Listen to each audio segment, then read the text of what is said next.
This free program is paid for by the listeners of Redwood Community Radio. If you're not already a member, please think of joining us. Thank you. This free program is paid for by the listeners of Redwood Community Radio. If you're not already a member, please think of joining us. Thank you. This free program is paid for by the listeners of Redwood Community Radio. If you're not already a member, please think of joining us. Thank you. This free program is paid for by the listeners of Redwood Community Radio. If you're not already a member, please think of joining us. Thank you. This free program is paid for by the listeners of Redwood Community Radio. If you're not already a member, think of joining us to help keep free speech alive. This free program is paid for by the listeners of Redwood Community Radio. If you're not already a member, think of joining us to help keep free speech alive. Call Mel at 707-629-3333.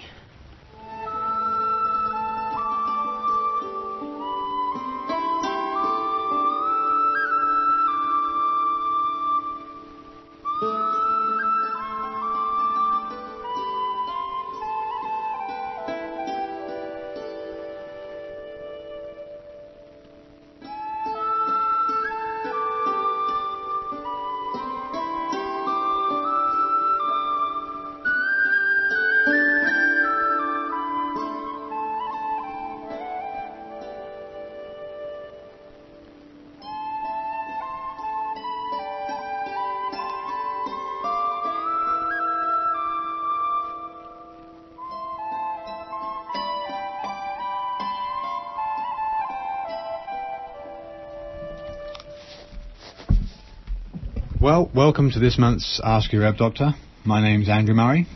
My name's Sarah Johannesson Murray. For those of you who perhaps have never listened to our shows, which run every third Friday of the month from 7 till 8 p.m, we're both licensed medical herbalists who trained in England and graduated there with a degree in herbal medicine. And we run a clinic in Garberville where we consult with clients about a wide range of conditions. We manufacture all our own certified organic herbal extracts, which are either grown on our CCF certified herb farm or which are sourced from other USA certified organic suppliers. You're listening to Ask Your Herb Doctor on KMUD Garberville 91.1 FM, and from 7:30 until the end of the show at 8 o'clock, you're invited to call in with any questions either related or unrelated to this month's mixed topic of elevation and the protective effects of CO2 and its many health benefits. We are once again very pleased to be joined by Dr. Ray Peat, who will be sharing his research and knowledge of this topic.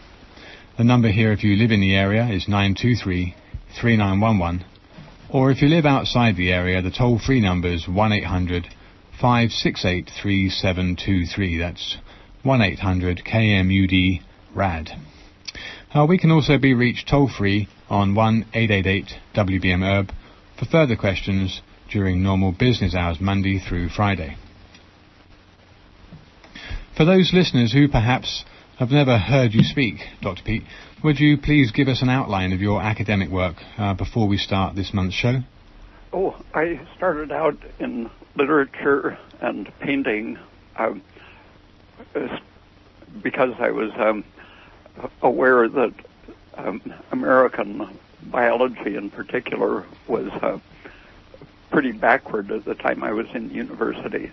And it wasn't until I had got a master's degree and taught linguistics and tried being a professional painter and such that finally I decided to go back and study physiology because I had been reading that all along.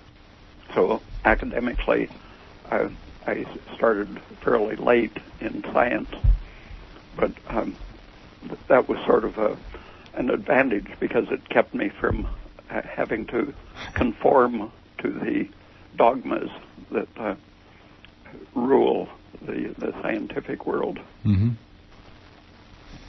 Okay, so you've extensively lectured and taught at universities, and you have a few, if not many, specialties. Would you just briefly outline your particular interests?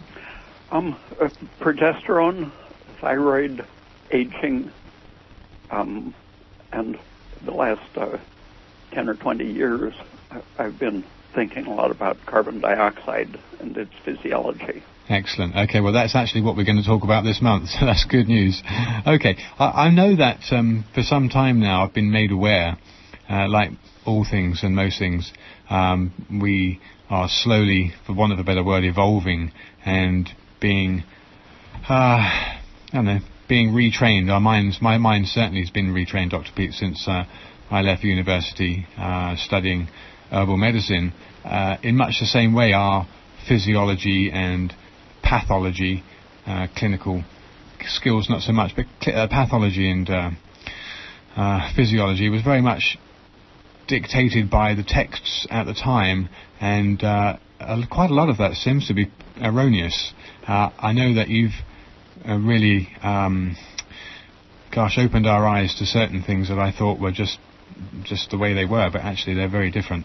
I know perhaps during this evening's talk, when I'm going to ask you to outline the benefits, say for example, of elevation, that I know we're going to come across a lot of different cofactors which are all helpful and all have a part to play, if you like, in restoration of health.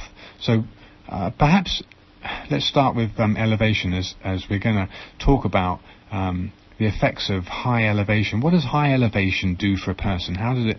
Because I think the thing that strikes me most is that we all know about communities that are famous for having high populations of longevity, and how does elevation confer longevity to a human? That's the essence of the problem. Is what is the outstanding feature that affects all of the high populations. 100 years ago, insurance companies already knew that the actuaries were looking at the mortality figures for different diseases, and they saw that cancer, for example, was much less common in all of the high cities of the world. And as recently as the 1950s, Linus Pauling was sure that those figures must be wrong, because he said he knows radiation causes cancer, and the radiation in Denver is much higher than in New Orleans, for example. Yeah. But the figures show that the cancer rate in New Orleans and San Francisco is much higher than in Denver. He said that just must be a mistake. But the insurance companies have had the figures for over 100 years. And the part of the thing is that the radiation that you get at high altitudes is less harmful because of its lower energy transfer. It's high energy cosmic rays basically go through you without causing much damage. Mm-hmm. But the altitude causes the Haldane-Bohr effect. Everyone knows about that in physiology, that it explains what happens when you breathe and when the oxygenated hemoglobin reaches your tissues down in the capillaries.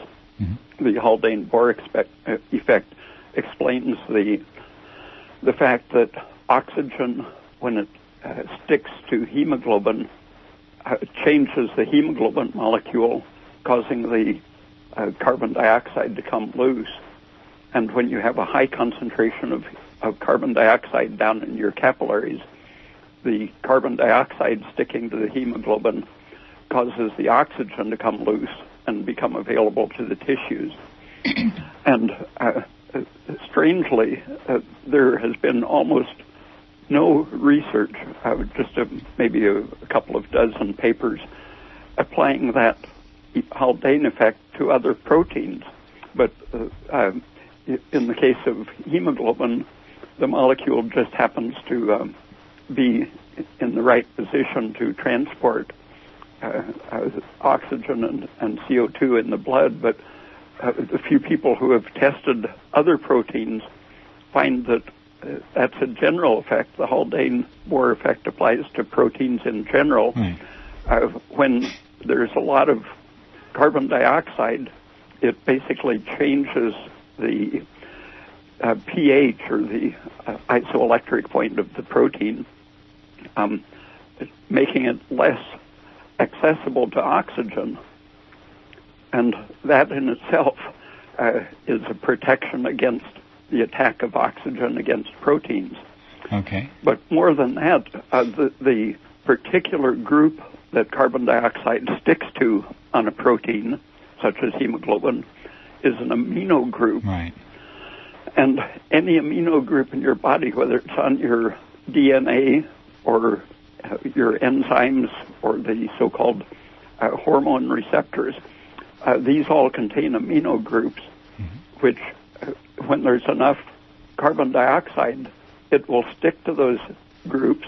And in the absence of carbon dioxide, other stuff will stick to those, such as glycation, right. Various free radical fragments of unsaturated fats will tend to stick to those and derange the hormones. Insulin, for example, is a different hormone in the presence of CO2 or in the absence of CO2. So everything in your body is different when it's well saturated with CO2. You can't suffer the side effects of diabetes, for example, if your proteins are well protected. Right, because I find it very, as many other instances, I find this yet another example of reorganizing my mind to get to grips with the fundamentals of it. I think we all think about carbon dioxide as being the bad guy. You see, I think that's the problem. It's a bit like the common misconception that sugar's the bad guy, or the common misconception of saturated fats are the bad guy. CO2 and carbon dioxide, how is that more, how does that confer more benefits than oxygen, when we all think that oxygen is the life-giving molecule? In 1940, someone did a survey of organisms, including a great variety of bacteria and amoebas and things that all require oxygen to live, but he found that they can't live more than one generation if they aren't exposed to adequate carbon dioxide. Okay. That even the obligate respiring oxygen-dependent organisms need carbon dioxide. So he concluded that really it's more important as a life-supporting element than oxygen is, because all organisms require it, and not all organisms require oxygen. Right. Well, and also, Dr. Pete, you explained to us just a few minutes ago how if you increase the amount of carbon dioxide in the bloodstream, that tends to knock those oxygen molecules off the hemoglobin so that the tissues can pick up the oxygen. So it, for example, in the heart, when you increase the amount of carbon dioxide in your blood, you increase the actual amount of oxygen in the heart. It delivers the oxygen to the heart, but more important than that is that it delivers it in the optimum way. It makes the oxygen go to the right places in the heart, because it's having the same effect on the heart proteins that it has on the hemoglobin, and it retracts the electrons so the oxygen doesn't stick where it shouldn't. It goes, the electrons go directly to the oxygen down the electron transport chain, and the electrons are prevented from deviating and getting off and attacking the polyunsaturated fats, which is what causes the bad oxidation that people take antioxidants for. That's the free radical damage, isn't it, that people know about. So free radical damage is where the electrons are free to interact with things that cause harm, whereas the presence of an increased amount of CO2 actually prevents those electrons from becoming wild and reacting with harmful or good tissues. Yeah, the essential electron moving cofactor, NAD and NADH, which takes electrons from sugar or fat and moves it to the respiratory system. In the presence of carbon dioxide, that is more oxidized, meaning that the oxygen is doing its work better in the presence of CO2. So basically, just to try to recap for our listeners here, in case you haven't heard it before, CO2 is referring to carbon dioxide. So we breathe in oxygen-rich air, and our hemoglobin in our blood picks up that oxygen from our lungs and carries it to our tissues. And what is happening at higher elevations is that you have an increased amount of carbon dioxide in relation to the amount of oxygen. So the carbon dioxide is at a higher level at higher altitudes than it is at lower altitudes. In the body, there's less oxygen pressure pushing the carbon dioxide out of your body, and so your body retains a higher concentration as you go higher in altitude because of the lower oxygen pressure. And you can see that in the cornea becomes more compact at higher altitude, and people often notice that their nearsightedness improves by 2 or 3 diopters. Wow. Okay, I read that there was an article that you were, I'm pretty sure you published it, explaining how nocturnal cornea edema can result in kind of bulging, not that bulging, but swollen eyes, because the cornea has to absorb oxygen from the air, and when we're awake, where our eyes are open and diffusion's happening and the oxygen's getting into the cornea, but at night time our eyelids are closed over our corneas, and our cornea swells because it's not able to get oxygen. And they've done experiments putting goggles over people and infusing extra carbon dioxide into the goggles, and that makes the oxygen get used more efficiently in the cornea, where it's depending on the outside for its energy supply. The carbon dioxide helps the oxygen get in and tightens up the energy structure of the cornea. Okay. Well, why are hospitals so concerned, especially in emergency rooms? They test your oxygen saturation by putting this meter over your fingertips, and then they give you oxygen to breathe. Well, for one thing, I've tested those things on my finger, and everyone feels really good when they have a 99% saturation. But I've noticed that when I'm feeling really the best, I can get mine down to 89%. All right. And I've thought about that a lot and watched the different conditions that cause it. And hyperventilating will cause the saturation to go up, and having just cold fingers will make the oxygen go up. If you're not using the oxygen, it doesn't do you any good to have your hemoglobin saturated if you're not using it. So, so those finger meters aren't really very informative unless you know what temperature your fingers are at.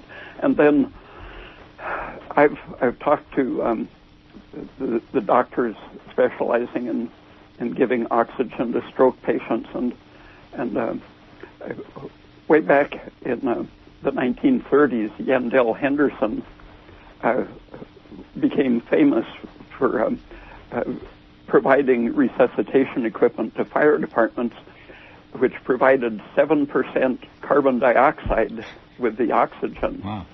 And that was based on physiology, and it worked. Okay. And the same for altitude sickness. I have friends now who take a bottle of carbon dioxide with them when they go to Vail for high-altitude skiing. Okay. When they start getting mountain sickness, they take some carbon dioxide. And traditionally, people have been using acetazolamide for altitude sickness. That causes you to retain your own carbon dioxide at a higher level. Okay, so let's go over the health benefits of increasing your CO2 either artificially or when you live at high altitude, how that actually dampens down the because I understand it's the inflammatory reactions that happen inside the body that are controlled by an increase in carbon dioxide. So do you want to just cover the how the inflammatory process is quelled? Yeah, if you imagine if you've ever hyperventilated just for fun, sometimes it'll make your hands draw up into a cramp or make your toes curl up in a cramp.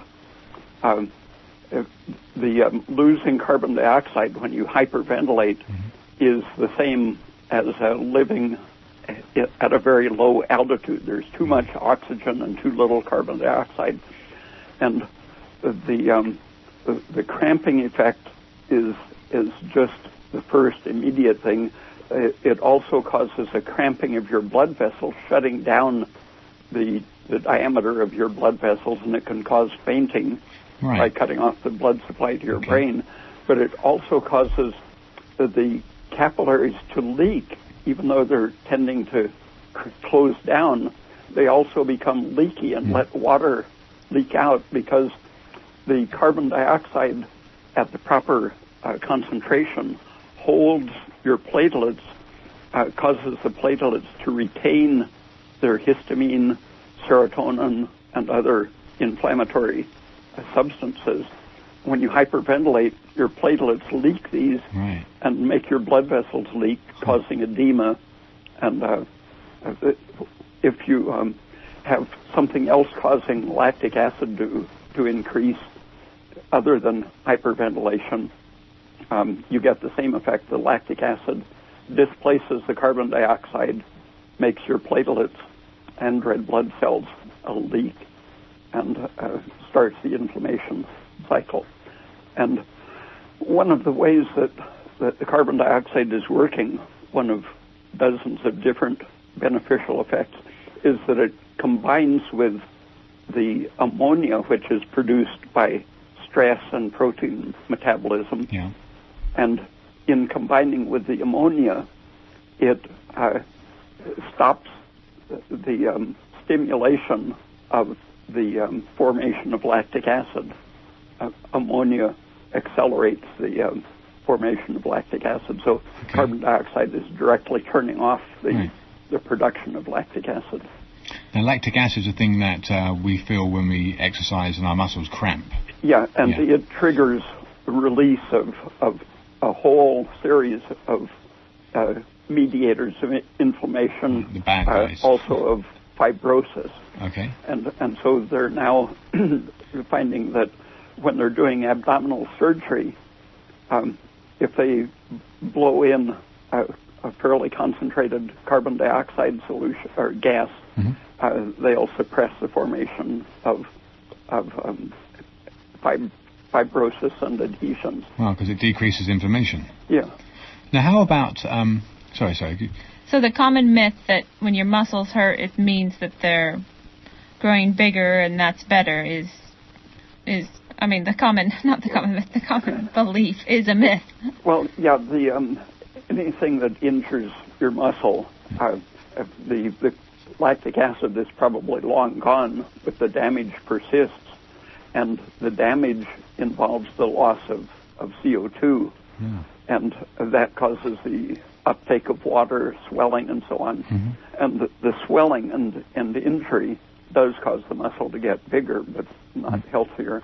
So this is another misconception again. Athletes, we all look at people doing the Olympics and we just imagine them to be the most supreme fit human beings that there are, and yet actually they're in a very stressful state doing what they do. Yeah, there have been studies that found that very well-trained athletes typically go around with an elevated lactic acid in their blood, even days after their last exercise.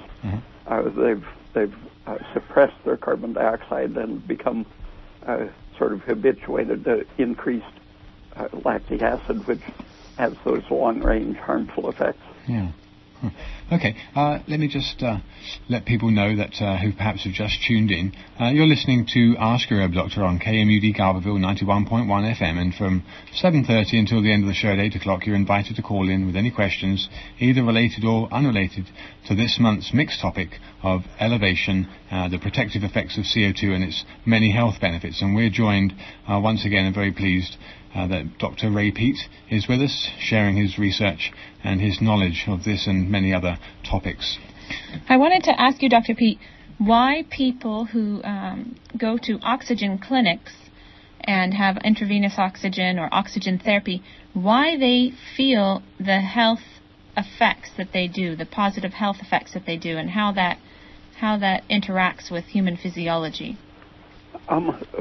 There are different treatments that are called oxygen therapy. They range from simply injecting a solution of hydrogen peroxide or exposing the blood to ozone or to ultraviolet light, but generally the treatments are exciting the white blood cells and causing them to some of the effects of excited white blood cells are beneficial. They become more aggressive when they're slightly injured. But they also release substances that trigger the stress hormones, ACTH, leading to activation of your adrenals. And activated adrenals will combat other inflammations. So it's a way of turning on your anti-inflammatory, anti-stress hormones, but there are better ways to generally suppress your inflammatory responses. For example, things that increase progesterone will decrease cortisol, causing in the long run much better consequences. So people might experience an increased immune system or decreased inflammation. The carbon dioxide activates the phagocyte process of various cells in your blood, and that's a part of normal repair and regeneration. Is if the baby, for example, gestating in the uterus is completely free of germs normally, but it still has very active phagocytes, which are their activity is supported in proportion to the carbon dioxide tension, which is usually high in the uterus. And that activity of the phagocytes is part of the developmental process. When a tissue is changing from one form to another, the old form has to be digested and removed to make room for the new form. So the phagocytes will eat up the old cells and... Yeah, and so the carbon dioxide, high concentration of it supports the developmental process of cleaning up the junk. And would any of this phagocytosis be involved in destroying cancer cells or other... It's essential, and it's probably one of the main things lacking. Right. The cells enter the cancer, but they are unable to to produce the right results because the cancer is producing lactic acid, which knocks out the function supported by carbon dioxide. Yeah. So, and scar formation too. The developing fetus is practically resistant to forming scars. Only at a later stage, when it's being exposed to environmental fats that the mother eats, will it form a scar. But healing is ordinarily scarless in the early fetus, and it's the things causing loss of carbon dioxide mostly that inhibit the phagocytes, which should clean up the collagen excess. Is it in part due to the decreased fibrosis that increased CO2 would also bring about, leading to less scars, or is that not the same? Yes, I think that's a big part of it. Excess oxygen it causes malfunction of a lot of things. Displacing the carbon dioxide changes everything systematically, so it causes many derangements, not just the lack of phagocyte activity. Now, it reminds me now of a spring that we have here in California called Vichy. It's just in Ukiah, down on Highway 101. I know we've been there several times. We always enjoy going there because those mineral-rich spring waters are highly carbonated, and you get this thing called a reactive hyperemia after you've been in the water about 5 minutes, where you get this flushing. Your skin turns pink and you feel warm, even though the water's probably only about 96 degrees. No, it's 96. No, yeah, it's 96. Well, okay, and it doesn't actually feel that warm. When you get in it, first of all, it feels a little cool. But when you're in it, 86. you start warming up because you get this vasodilation going on at your skin surface. If you have a giant plastic bag, like a leaf bag or something, you can fill it with pure carbon dioxide, and it'll be at room temperature or even colder if you just blew it out of a tank. And when you step into that, you instantly feel warmth. Yeah. All right. And your skin turns pink. And when you're in a hot spring, even though the water doesn't dissolve a very high concentration of CO2, still you absorb it against a gradient. There can be many times higher concentration of CO2 in your tissue, but it moves from a lower concentration into your body. As if your body were pumping it in, but it's really a matter of being more soluble in your body. Yeah. Just for example, do you think you're getting more benefits from CO2 by bathing in Vichy or sitting in a trash bag full of CO2? It's more fun to bathe in a hot spring. I know it might be more fun, but actually, from a very standard point of view, do you think you're probably going to get more CO2 doing a CO2 therapy in a sealed container than you would be in... Okay. Yeah, I think so. Yeah, okay. Just don't put it above your neck. It's a lot cheaper. Don't try to breathe it. Yeah. Okay, good. Well, you're listening to Ask Your Herb Doctor, KMUD Garberville, 91.1 FM. We're joined by Dr. Ray Peat, and the lines are open from now until 8 o'clock for anybody who'd like to ask any questions, either related or unrelated to this month's topic of altitude and CO2 and the health benefits of high elevation. So, unless we get any callers, Dr. Peat, I will just look out. There's a caller. Oh, someone is calling, but I have a question. How come it is when people have weakened lungs, high altitude bothers them? Well, that's really the only condition that is bad for a high altitude.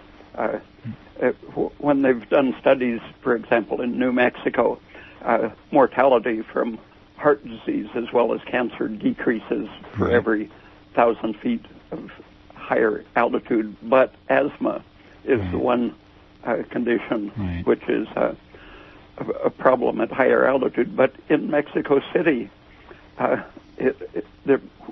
have been surveys through Mexico in which actual incidence and suffering from asthma increases as you go down in altitude.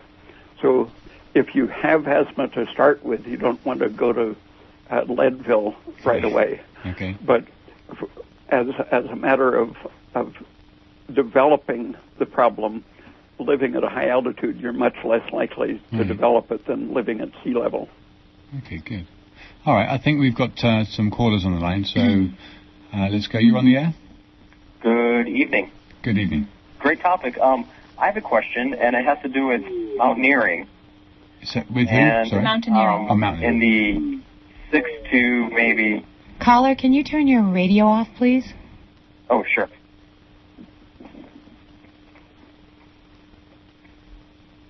Just getting a little feedback. Is that better? Let's go. Let's try that, yeah. Okay. Mountaineering in the 6,000 to 8,000 foot range, maybe even up to 11,000 feet. Normally we would use a technique of a big abdominal exhale when we're feeling the effects of the altitude. But what you're saying is you should breathe into a bag instead and breathe in your own CO2? Yeah, on one of the Everest expeditions, I think it was on Everest, they were treating people by putting them in a bag, big plastic bag with oxygen, and that's a fairly standard way to treat them, and it works. But they found that it was the carbon dioxide that they were breathing out that was accumulating in the bag, which was the really therapeutic agent. Uh-huh. So that would be a good technique to maybe to test, is to have, a paper sack and to exhale into it, or a plastic bag and to exhale into it, and take maybe 30 seconds of deep breaths into it. I think so. People with high blood pressure, I've seen several of them in a day or two bring their blood pressure down 30 points just by bag breathing repeatedly. Okay, well, thank you. We'll try that this winter. And also, Dr. Pete, you've mentioned before that you can breathe. If you tightly seal the bag around your mouth, you can breathe in and out of that bag for a couple minutes if it's a big bag. Yeah. Before you start to feel uncomfortable. And just that small amount of bag breathing can increase your carbon dioxide, which means a lot of your cells work better and you're getting more oxygen into the cell. Yeah, how the adaptation works is that each time you increase the CO2 to an uncomfortable level, it's suppressing the lactate a little bit and lowering the adrenaline and various other factors, free fatty acids and many things that cause you to hyperventilate. And so you're basically curing your tendency to breathe too much by adapting to repeated exposures to extra CO2. Okay. Now on to this kind of divulge a little bit, but this is why I said at the beginning of the show to people that would be listening, there are many different factors influencing the healthful benefits of CO2. I just wanted to bring out a little bit about people with, again, this is another topic that's been opened up, and we've seen it ourselves, that people who may be totally normal on a blood test for a thyroid panel actually show definite low thyroid status when they're tested with other methods that were traditionally used as markers of low thyroid. So for people with low thyroid, I understand that their CO2 or their carbon dioxide state is generally lower anyway because they have an increased adrenaline, and adrenaline depresses carbon dioxide. So having a better thyroid will increase your likelihood of retaining CO2 and decrease your adrenaline. Yeah, and there are many side paths to that. For example, the thyroid helps to lower the estrogen level, and estrogen and many of the related factors tend to cause you to hyperventilate, even to the point of having alkalosis.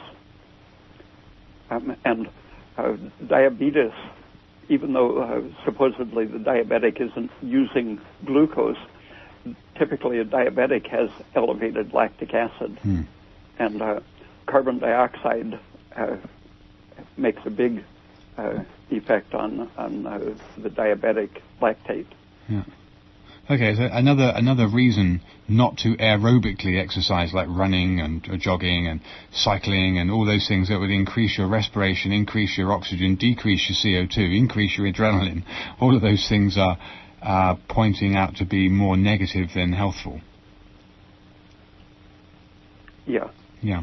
Okay. So the kind of exercises, and for people that do exercise a lot and really think they get a lot of benefit for it, and I'm not saying they don't. I mean, psychologically, I know there's a huge benefit in being active and being fit and enjoying a healthy lifestyle. The actual exercises that would be more beneficial for a person would be.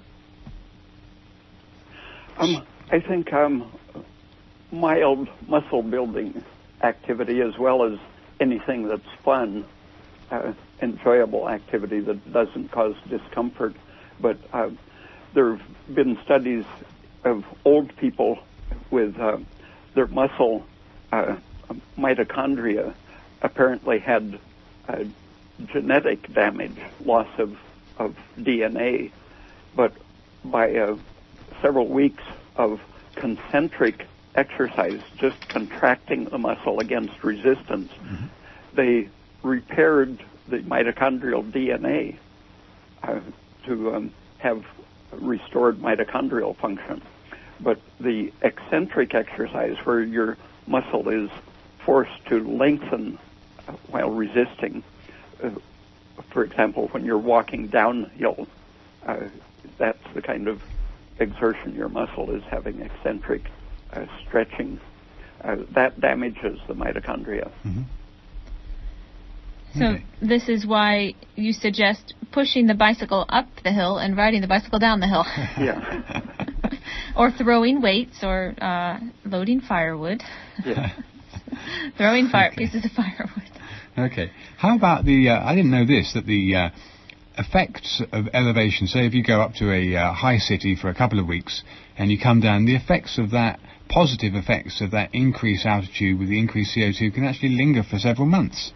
Yeah. How does that work? The Russians were the ones that really pioneered all of the... Good old Russians, huh? Yeah. After Yandel Henderson was forgotten, the Russians took up the study, and they found that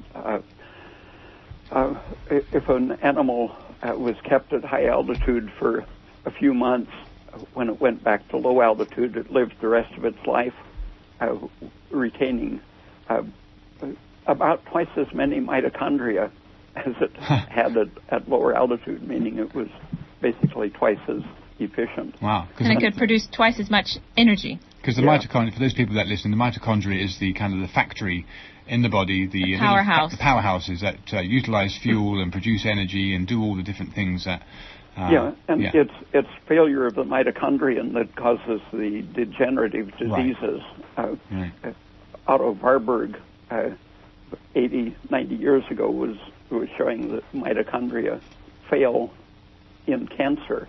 And Russians, the same groups that were showing that high altitude causes increased mitochondria, produced cancers artificially in rats. And the ones that were left at low altitude, 100% of them died. Right. And the others that were taken to 17,000 feet, 50% of them spontaneously threw off the cancer. Wow. I just find it incredible. The more, the longer I'm alive, and the more I find out. I mean, you know, the beach and the seaside in Victorian England was the place to go to. It was, you know, it was expensive. All the health benefits were well touted of breathing, you know, the sea air and everything else. It's actually one of the worst things you can do. You need to go to a high elevation if you want to get some positive effects. So how come if the insurance companies, this is another startling fact that makes it pretty obvious for people to see what's going on. The insurance companies are losing money if they make if they hedge a bet badly. Now, so the insurance companies are usually pretty smart because they don't want to lose money. So for them to know 100 years ago that the benefits of altitude were such, how come yet again, you know, we on the streets it doesn't trickle down to us? This is just another glaring example and when you go into how the they want to hospital, keep the stuff from us. When you go into hospital, they want to CAT scan you, they want to X-ray you, they want to give you drugs. No, they want to put an oxygen mask. And they want to put an oxygen mask on you. Yeah, exactly. The people who should be getting carbon dioxide are. I've talked to some of the doctors who were doing it, and they said, but wouldn't that cause acidosis or various things that just don't apply? They reason a certain way from the textbooks, and they don't look at enough of the actual studies, like Yandel Henderson's resuscitation studies. Well, can you tell us, Dr. P, about those people that live at very, very high altitudes and their lifespans? You were telling me about some typical lifespan of 130 to 150 years old. In I think it was about 1950, the first time I heard about it was a Peruvian who was brought to tour the United States as an oddity. Newspapers had a picture of him, a little tiny guy. The church record showed him as being 187 years old. And after a couple of weeks visiting around the U.S., he was sent back to Peru and died shortly after Wow. Whoops. And old Parr in London, he was a guy in the country that was famous for being 150-something. Mm-hmm. And the king had him brought to London to study, and he died shortly after, living the high life in London. At sea level. Yeah. Oh, goodness. Well, my mother and I just went to Michoacan, the mountains of Michoacan in Mexico, and we were staying in Pátzcuaro, which is a town at 7,200 feet in elevation. And for the short 7 days we were there, the health benefits were very noticeable, and I'm looking forward to them lasting for more than 1 week. So, Dr. Pete, you're suggesting that if someone spends a week to a month at a higher elevation, then the health benefits will last for how long will they last? Oh, after a month, probably a year and a half, something like that. A friend of mine who was there at that altitude last winter for, I guess, almost 2 months, lost 20 pounds while he was there. Wow. Oh, yeah, that was the other thing. Yeah, their food is so delicious. Their wonderful corn tamales and their uchepos and corundas. And I ate probably 2 to 3 times more than I normally eat. And I came back weighing the same weight. And my mother did the same because we were so hungry. It sped up our metabolism. We were so much more hungry, and we ate so much more food, and it was so delicious. And we went out for meals here, or we were invited there. And she came back and she had lost weight. The Indian Army noticed that their soldiers, when they were sent to Kashmir or other very high altitude places, lost weight very quickly. Wow. And so they've done a lot of studies on how to keep the soldiers' weight up at high altitude. Wow, well, it's quite incredible that even just down to the way your skin and your hair feels, it's very different. You do feel different at a high altitude. And, you know, a lot of people were concerned that we would suffer breathing difficulties. We hiked up this old ancient volcano every morning, and that was a 2-hour hike, an hour up, an hour back.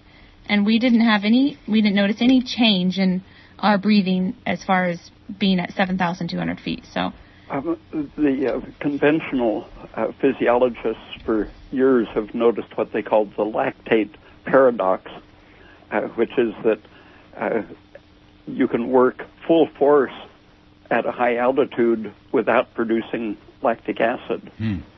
And it's not really a paradox. It's that the oxygen is not at a high enough concentration to displace carbon dioxide, so the carbon dioxide is taking care of the lactic acid. Okay, so in increased carbon dioxide states, oxygen is utilized way more efficiently, and way less of it, if any of it, is actually available to react in the free radical formation. It works. One of the ways is that carbamino effect, simply protecting any amino group from attack by oxygen. And these are on proteins. Yeah, but it also simply activates the enzymes that direct the electrons to move from glucose or fat down to oxygen. Okay. It creates a sort of a greased pathway for the electron movement, and if you block the carbon dioxide or oxygen, the NAD reflects the increased access to electrons, and those electrons tend to diffuse out through the cell, causing attack of polyunsaturated fats and genetic material and so on. Well, at least most people listening have probably heard of oxidation, and this is what and the production of free radicals, and this is why you want to eat your fresh fruits, because they're rich in antioxidants and they protect you. So basically, the carbon dioxide is acting like an antioxidant, a very powerful antioxidant, preventing any of those electrons from forming free radicals and reacting with things they shouldn't be. Instead, they're going... During surgery, hospitals have noticed that their patients often had severe lung damage from free radical oxidation from ventilating them too hard. So now they practice what they call permissive hypercapnia. They under-respirate them, let the carbon dioxide accumulate, and it has an antioxidant protective effect. In horses, there were studies in which they caused the blood, by changing the atmosphere, they raised the blood carbon dioxide concentration 3 times normal, from 30 to 100. And at that level, there were no free radicals detectable in their bloodstream, where normally there is a certain amount. So it's as though we're designed to live with much more carbon dioxide than is available at this altitude. And people studying the early embryo before implantation between the zygote and the blastocyst stage, traditionally they were culturing them in an atmosphere with 5% carbon dioxide and maybe 15 or 20% oxygen. And they were having poor results, but someone tried increasing the CO2 and found that at 10 or 15% CO2 and 5% oxygen, much more CO2 than oxygen, that the blastocysts were more vigorous, more of them survived and implanted better. So even at the crucial stage of early embryo development, carbon dioxide is the crucial factor, much more important than oxygen. Okay. Now, I'm always trying to promote people's free access to good information and how they can best help themselves. What's any good ways of increasing your CO2? The best ways of doing it?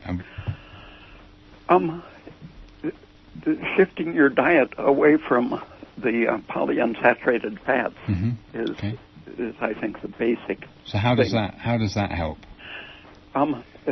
The polyunsaturated fats interfere with the enzymes that send electrons to oxygen and shift away from glucose metabolism to fat metabolism.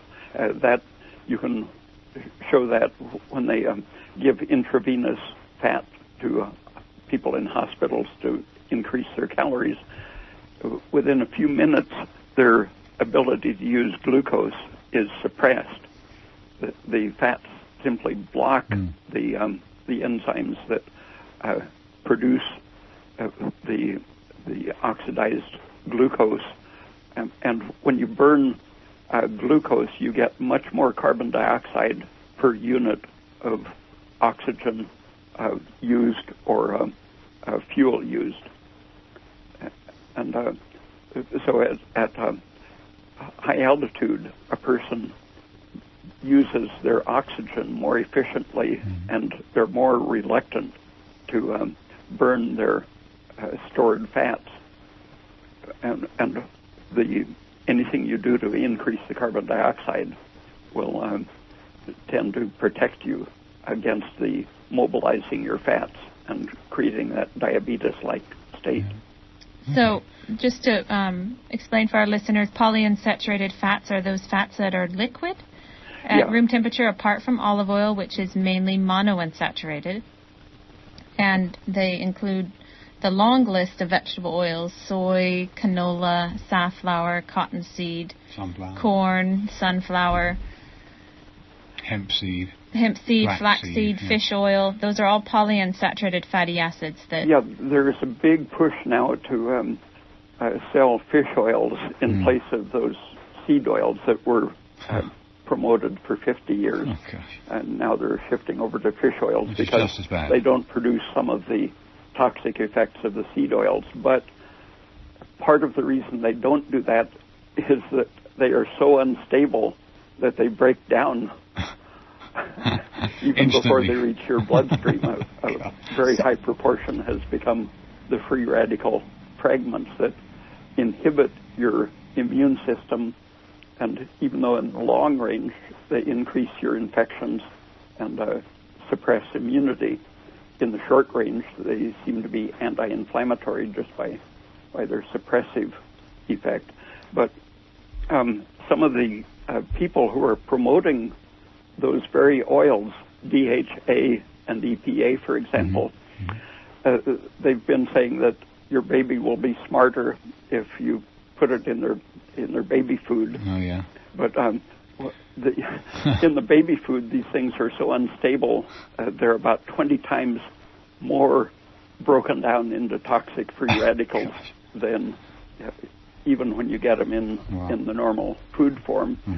And some of these people believe that the women who ate fish oil and the other highly unsaturated fats would have more intelligent fetuses, and so they presented sounds to the gestating baby to see how quickly they could habituate and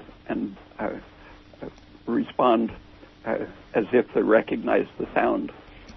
And they were predicting that the women with the highly unsaturated babies would have the smartest fetuses. And they found just the opposite, that the women showing evidence of a deficiency of fatty acids had the babies that behaved most adaptively. So they had a deficiency of these toxic fatty acids, and and when the baby was born, they found they measured their head circumference, length, and weight, and they were growth retarded as well as behavior retarded. Oh, goodness. And the babies that were born to women who ate a lot of fish oils. Yeah, and 30, 40 years ago, animal studies showed the same effect. They fed one group of rats cocoa butter, or I think it was safflower oil. And the ones that got safflower oil were stupid and had small brains, the babies, and the others were better learners with bigger brains that had the cocoa butter. Well, there you go. So there's lots of research out there showing all of these things we've talked about tonight. And thankfully to Dr. Pete, he digs up a lot of this research and brings it to our ears. So thank you very much, Dr. Pete, for sharing all of this with us. We really appreciate your expertise. Okay. I think our engineer has a question for you, Dr. Pete. I have a couple. Just one. One is prior to 1920, I heard that when corn oil got out in the country, that there was more heart attacks. I don't know if that's true or not. And the other is butter and coconut oil. Are those two the ones I should be eating? Because that's the ones I do. Yeah. If you eat lots of butter or cream, it can make you fat, but it is protective against the oxidative degenerative diseases. But the coconut oil tends to stimulate your use of oxygen so fast that it protects against even obesity. And milk and milk fat, the milk contains other things that stimulate your safe use of oxygen. And so if you're going to use the cream, it's better with milk rather than just in the butter form. Okay, good. And also, I think your question about the heart attacks was that prior to 1920s, there's studies that showed that heart attacks were much, much less prevalent. And so it was once people started eating these polyunsaturated fats and the corn oil and the big Mazola corn oil push, that's when the heart attack incidence was on the increase. Yeah, and the age pigment is formed from the polyunsaturated fats of corn oil and soy oil and such, and this has been identified repeatedly in the atherosclerotic plaques that are involved in heart disease. So there are direct connections between the polyunsaturated fats and heart disease, as well as cancer. So there's lots of this research out there, and you can visit Dr. Ray Peat's website. It's www.raypeat.com, RAYPEAT.com. And there's lots of articles there. plenty of articles about subjects that we've talked about this evening, and a lot of other articles that we haven't covered, but well worth checking out. Fully referenced scientific articles, folks, not witch doctoring or hearsay, but validated scientific articles. So, not that the witch doctors didn't have some things right, too. Not that the witch doctors didn't have some stuff, but we're talking to people who want facts. Okay, so go to raypeat.com and get some facts. Thank you for listening to Ask Your Herb Doctor until next month, August. The 20th. August the 20th. The third Friday of August. Third Friday of every month. Keep enjoying the warm weather, and we look forward to being with you then. Thank you, Dr. Pete. Thank you, Dr. Pete. And thank you, listeners. Yeah. Good night.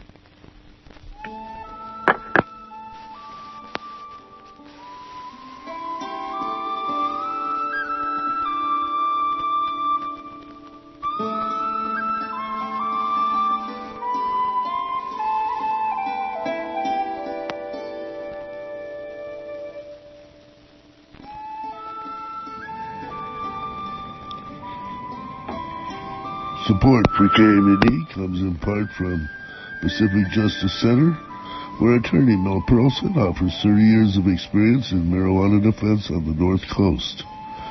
To schedule an appointment for an initial consultation and case analysis, you can call Bill at 707-629-3333. I've got 8 o'clock. Please remember that this program is supported by the listener members of Redwood Community Radio. If you like what you hear, please consider becoming a member of KMUD or renewing if you've already joined. A regular yearly membership is $50, but we accept any amount. Help us keep free speech alive. Please remember that this program is supported by the listener members of Redwood Community Radio. If you like what you hear, please consider becoming a member of KMUD or renewing if you've already joined. A regular yearly membership is $50, but we accept any amount. Help us keep free speech alive. Please remember that this program is supported by the listener members of Redwood Community Radio.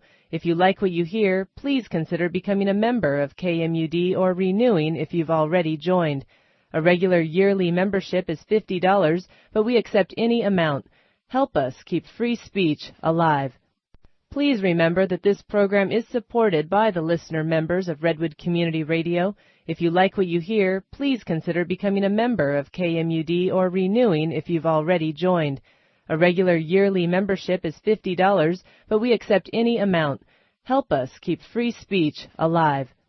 Please remember that this program is supported by the listener members of Redwood Community Radio. If you like what you hear, please consider becoming a member of KMUD or renewing if you've already joined. A regular yearly membership is $50, but we accept any amount. Help us keep free speech alive. Please remember that this program is supported by the listener members of Redwood Community Radio. If you like what you hear, please consider becoming a member of KMUD or renewing if you've already joined. A regular yearly membership is $50, but we accept any amount. Help us keep free speech alive.